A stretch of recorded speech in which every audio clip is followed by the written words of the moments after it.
It's interesting that the title track and first single begins, "When I told you that I loved you, I was sure I meant it." What is the significance of that being the starting point, for the title track? I think it's incredibly important as a record that consists, in many ways, as an autopsy of a relationship, to start with my own failings, and to start with my own inability to parse and to fully understand relational dynamics sometimes.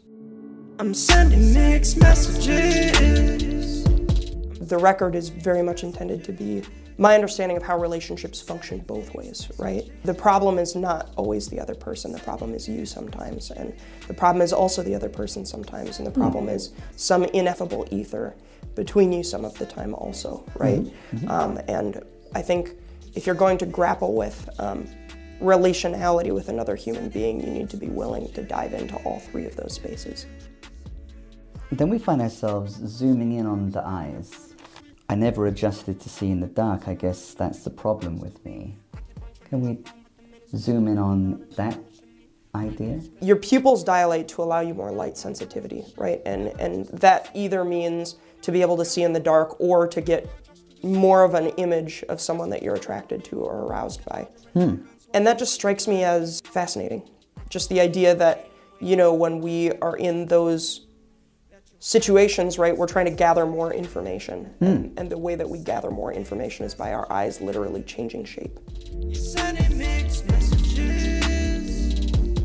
For me, the idea of eyes dilating, right, is about what happens to both of those things when they go too far. What happens when you're oversaturated by attraction, right, or oversaturated by the immensity of all of the information that we have access to every day, and how do you function with that oversaturation? That's interesting, thinking about the way in which these new technologies affect our relationships. You're highlighting our eyes changing in the same way in these two quite different but potentially interrelated contexts, as one is sending messages in the dark on one's phone and as one is observing someone that one is attracted to. Right.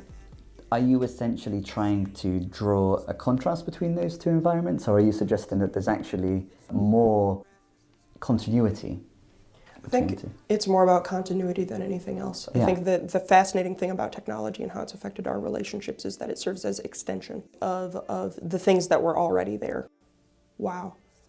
Just looking at your camera lens, right, when you zoom in and out, I can see it dilating. I can see the lens dilating. Wow, yeah. Case in point. Yeah.